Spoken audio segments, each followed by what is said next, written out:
Hello, all you beautiful souls. Jules here, and happy Moon Day. We're at a fresh start of the week, and I wanted to pop on and do our daily earth magic. So today I wanted to talk a little bit about the astrology and the forecast for the week. So we have Mars currently retrograde, and there's a quarter moon in Aries today, Monday. And then we also have our sacred 11/11 coming up here, and that is going to be on Sunday. The north and the south nodes are moving out of Aries and Libra. And Mars has been retro since December 6th, so you may have had a low-key holiday. Many of you have gotten sick. I know I am battling a cold right now. It is just a little cold. You can hear it though in my throat, just a little congestion, but I honestly feel great. And the elderberry syrup that I bought is amazing, and I've been eating pomegranates and blueberries, and I probably should get myself some vitamin C because that will help. Some orange juice. So Mars rules Taurus, also Aries. It's a fire sign, fire energy planet. It's full of confidence, and it is ready to attack at any time and be that warrior planet to stand up for itself. It's got that life force energy. And then we have Mars now moving into Cancer. So it's going backwards, and in Cancer, it has like a more of a feminine energy.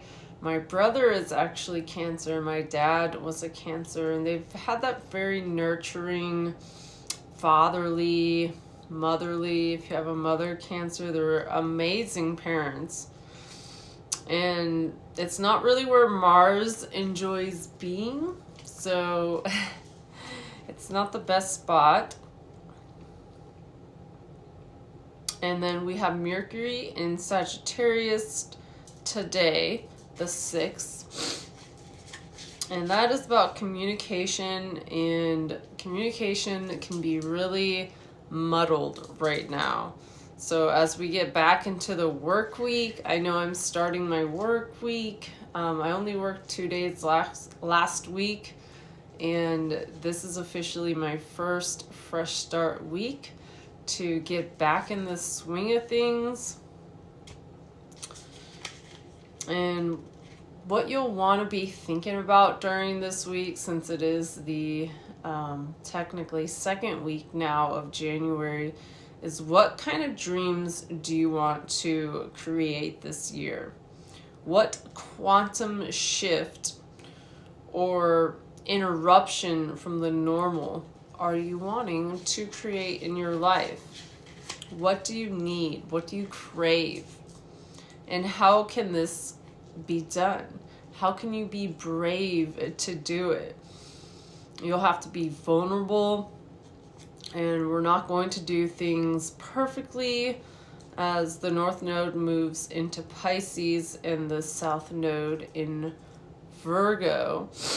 So there will be a little bit of a shake-up for things coming in for the North and South nodes. It is all welcoming though. Lots of divine feminine energy. And then I also wanted to touch base on our shadow work.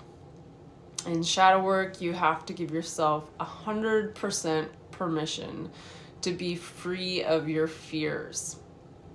There are so many goals, fears, and dreams attached to shadow work and in between. So if you find your true self, and there are always fears attached to dreams. So when you're looking deep within yourself, searching to conquer these fears, You have to know that your dreams will always be scary at first because it's new territory. And we might be fearful of how we're going to look or how we're going to get there or what the outcome is going to be. But you really don't need to focus on that. You just have to put one foot in front of the other. Inch by inch, you're doing one thing at a time, and you're not focusing on the grand picture. You're focusing on what you can currently do to get to that grand picture. And when you give yourself permission to be fearful, you can be painting the picture of ultimate freedom when you're releasing that. So if you give yourself permission to be fearful, that is amazing. It's okay to be afraid. You have to give yourself permission, and when you do, that will set you free. Your desire must outweigh your fears, but you have to be willing to go where you haven't gone before. And when I moved from California to New York, I had purchased this house and I hadn't seen it since I was a child. I was very very fearful. And when I got there, I was even more fearful when I got here. I was so full of anxiety and I wanted to go home and I hated it here and I did a lot of bad things, and I basically tried to sabotage myself, and I left everything behind. And I fearfully started over. I got a job. I started hanging out with the right kind of people. And eventually that fear became excitement. So I just put everything in the rear view mirror and didn't look back. And your mind, it wants to be stuck in the past. It wants you to believe a certain narrative, because it has kept you safe for so long. And all this time passes and it gets stuck in your head. And your mind wants to keep things orderly and routinely and happening as it knows, like every day it's used to it. But your soul came here to create. And you have to remember that. You are a magical, divine being. And there's nobody as uniquely made as you. You're one of a kind. You have one frequency, one vibration. It's different. It's not similar to me or your friends. We're all different. You have a particular aura, a particular vibration, a particular frequency, and your uniqueness is all your experiences you've created, not only from this lifetime, but the lifetimes you've experienced before this. So by going inward, we're not expanding outwards. We're going within. What do you call to create this year that your shadow is blocking you from? What do you call to create this year that your shadow is blocking you from? I want you to think about this question. You can journal it and you can meditate on it. But I want you to answer it honestly. And it's a really big, loaded question. And you may have to do your shadow work first to answer this. And once you answer this, you can expand outwards. Our mind often holds onto thoughts that keep us from being hurt. So also utilize nature.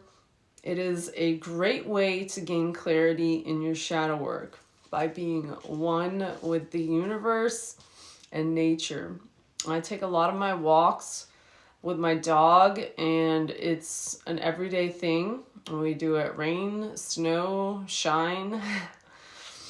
And it's really great to clear my head and take in the advice from the wonder around and to experience all the beauty